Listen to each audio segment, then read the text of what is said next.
السلام علیکم۔ میں آپ سب کو مکے کا ایک قصہ سناتی ہوں۔ مکے پر قبضہ تھا بنو جرہم کا۔ اس کے بعد بنو خزرہ نے حملہ کر کے قبضہ کر لیا۔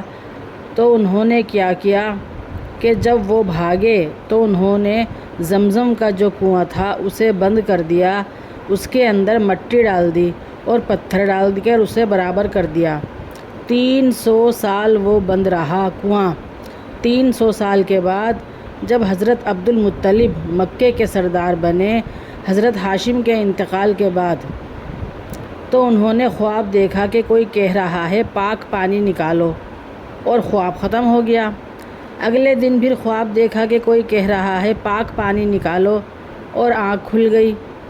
پھر تیسرے دن انہوں نے خواب دیکھا کہ کوئی کہہ رہا ہے پاک پانی نکالو، تو اب ان کی آنکھ نہیں کھلی، بلکہ انہوں نے خواب میں ہی پوچھا کہ وہ پاک پانی کیا ہے۔ تو آواز آئی کہ کل تم بیت اللہ جانا اور اس کے صحن میں بیٹھنا، ایک کوا آئے گا اور ایک جگہ اپنی چونچ 3 بار مارے گا، وہیں پاک پانی ہے جو حضرت اسماعیل علیہ السلام کی ایڑیوں سے نکلا تھا۔ اتنے میں آپ کی آنکھ کھل گئی۔ صبح سرداروں کو اکٹھا کیا اور کہا کہ بھائی، میں نے جو خواب دیکھا ہے وہ بیت اللہ جا کر وہ یہ ہے۔ وہ بیت اللہ جا کر بیٹھ گئے۔ پھر کوا آیا اور ایک جگہ 3 مرتبہ ٹک ٹک کر کر ٹھونک ماری اور اڑ گیا۔ تو انہوں نے فوراً اپنے خاندان کو اکٹھا کیا اور کہا کہ وہ جو اسماعیل علیہ السلام کی ایڑیوں سے نکلا تھا پانی زمزم، وہ یہاں ہے، آؤ اس کو کھودیں۔ تو وہ سارے کے سارے کہنے لگے کہ اتنے سال ہو گئے، 300 سال، اب کنواں کہاں ہوگا؟ تو انہوں نے کہا کہ تم کرو نہ کرو، میں تو کروں گا، اور اپنے بیٹے کو لے کر کنواں کھودنا شروع کر دیا۔ اس وقت صرف ان کا ایک ہی بیٹا تھا اور اس کا نام تھا حارث۔ کھودتے کھودتے تھک گئے اور ایک دن کہنے لگے کہ وہ بھی کوئی سردار ہے جس کی اولاد نہ ہو؟ اگر اللہ نے مجھے 10 بیٹے دیے تو میں ایک بیٹے کو اللہ کے نام پر ذبح کر دوں گا۔ اللہ نے 10 کے بجائے ان کو 15 بیٹے دے دیے۔ وہ سارے کے سارے جوان ہو گئے۔ تو انہوں نے سب کو اکٹھا کیا اور کہا کہ میں نے قسم اٹھائی تھی کہ اگر اللہ نے مجھے 10 بیٹے دیے تو میں ایک کو ذبح کروں گا۔ اب تو تم 15 ہو، تو تم تیار ہو ذبح ہونے کے لیے؟ تو فرما برداری کا حال دیکھیے۔ کہتے ہیں ابا جس کا ہاتھ پکڑو گے وہ ذبح کے لیے تیار ہے۔ تو انہوں نے فرمایا کہ یہ نہیں، میں قرعہ اندازی کروں گا۔ انہوں نے سب کے نام کی پرچیاں بنا کر ڈالیں اور قرعہ کیا تو قرعہ نکلا عبداللہ کا، یعنی میرے نبی صلی اللہ علیہ وآلہ وسلم کے والد محترم کا، اور یہ سب سے زیادہ پیارے بھی تھے عبد المطلب کو۔ تو ان کا دل مٹھی میں آ گیا، لیکن سردار تھے، انہوں نے چھری اٹھائی اور کھڑے ہو گئے۔ یہ سب دیکھ کر لوگ آ گئے، مکے میں کوہرام مچ گیا، عرب سردار آ گئے۔ ایک عرب سردار جس کو ایمان تو نصیب نہیں ہوا، ان کے بیٹے بہت بڑے صحابی بنے، وہ سامنے آ گیا کہ عبد المطلب میں یہ کام نہیں ہونے دوں گا۔ عبد المطلب فرمانے لگے کہ یہ کام تو ہوگا۔ سردار بولا، وہ دونوں سرداروں میں جھگڑا شروع ہو گیا۔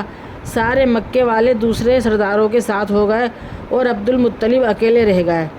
پھر وہ کہنے لگے اچھا ایک شرط ہے، وہ یہ کہ نجران میں ایک کاہنہ ہے عتبہ نام کی، اگر وہ کہہ دے کہ اس کو چھوڑ دو تو میں چھوڑ دوں گا، ورنہ نہیں۔ تو مکے کا ایک بہت بڑا مجمع نجران گیا اور اس کاہنہ کے پاس، جو لوگ نجومی ٹائپ کے ہوتے ہیں اسے کاہنہ کہتے ہیں، اور کہا کہ یہ ہمارا مسئلہ یہ ہے کہ اس کو اس کا باپ ذبح کرنا چاہتا ہے اور ہم کہتے ہیں کہ یہ ظلم ہے، اب بتاؤ کیا کریں؟ تو اس نے بڑا عجیب فیصلہ سنایا۔ اس نے کہا جب تمہارے ہاں کوئی قتل ہو جاتا ہے تو اس کا معاوضہ کتنا ہوتا ہے؟ تو انہوں نے کہا کہ جی 10 اونٹ، اگر کوئی کہے تو۔ کاہنہ نے کہا تم 2 پرچیاں لو، ایک پر لکھو عبداللہ اور ایک پر لکھو 10 اونٹ اور قرعہ ڈالو اور دیکھو کس کا نام نکلتا ہے۔ اگر عبداللہ کا نام نکلے تو پرچی پر 10 اونٹ اور بڑھا دو، پھر بھی عبداللہ کا نام نکلے تو 10 اونٹ اور بڑھا دینا، جب تک عبداللہ کا نام نکلتا رہے 10 اونٹ بڑھاتے رہنا۔ جب اونٹوں والی پرچی نکلے تو اتنے اونٹ ذبح کر دینا، عبداللہ کی جان بخشی کا یہ فیصلہ سب کو بڑا پسند آیا تو بیت اللہ کے در و دیوار نے یہ عجیب تماشا دیکھا کہ سب مکہ اکٹھا ہو گیا۔ عبدالمطلب نے 100 اونٹ اپنے ذاتی صفا پہاڑ کے دامن میں کھڑے کر دیے اور اس میں سے 10 اونٹ ایک طرف کر دیے اور قرعہ ڈالی۔ جب قرعہ ہوئی تو نام نکلا عبداللہ۔ دوسری جگہ لکھا، پھر قرعہ ڈالی 20 اونٹ کی اور پھر 10 اونٹ نکال کر دوسری جگہ کھڑا کر دیے۔ پھر قرعہ اندازی کی تو پھر نام نکلا عبداللہ۔ پھر 30 اونٹ کر دیے اور 10 الگ کر دیے۔ پھر قرعہ کی تو پھر نکلا عبداللہ۔ پھر 40 اونٹ کر دیے، پھر قرعہ کی، پھر نکلا عبداللہ۔ پھر 50 اونٹ کر دیے، پھر قرعہ کی، پھر نام نکلا عبداللہ۔ پھر 60 اونٹ کر دیے اور پھر قرعہ کی۔ سارے مکہ والے پریشان ہو گئے کہ بار بار عبداللہ کا نام کیوں نکل رہا ہے۔ پھر 70 اونٹ کر دیے، پھر 80 اونٹ کر دیے اور 90 اونٹ کر دیے۔ ہر بار عبداللہ کا ہی نام نکلتا تھا۔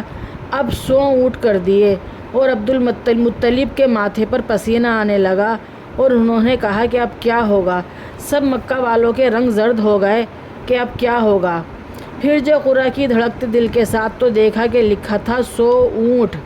سب نے نعرہ لگایا تو عبدالمطلب نے کہا کہ ابھی ایک باری اور کرنا۔ دوبارہ قرعہ ڈالا، پھر نکالا تو پھر پرچی نکلی 100 اونٹ۔ سب نے کہا ہو گیا کام، رب نے بھی کروا دیا۔ پھر انہوں نے کہا کہ ایک بار اور۔ پھر تیسری دفعہ قرعہ کی تو پھر نکلا 100 اونٹ۔ پھر اس پر سب نے سجدہ شکر ادا کیا اور عبدالمطلب نے اپنے ہاتھوں سے 100 اونٹ ذبح کیے اور تقسیم کیے اور حضرت عبداللہ کی جان بچی۔ تو جی ہمارے پیارے نبی حضرت محمد مصطفیٰ صلی اللہ علیہ وآلہ وسلم کے والد حضرت عبداللہ کی جان اس طرح بچی، اللہ تعالیٰ نے ساتھ دیا اور 100 اونٹ قربان ہوئے، پھر ان کی جان بچی اور پھر ہمارے پیارے نبی اس دنیا میں تشریف لائے۔ اگر آپ سب میرے چینل پر نئے ہیں تو پلیز جلدی سے میرے چینل کو سبسکرائب کریں، میری ویڈیو کو لائک کریں، دوستوں کے ساتھ شیئر کریں۔ اللہ حافظ۔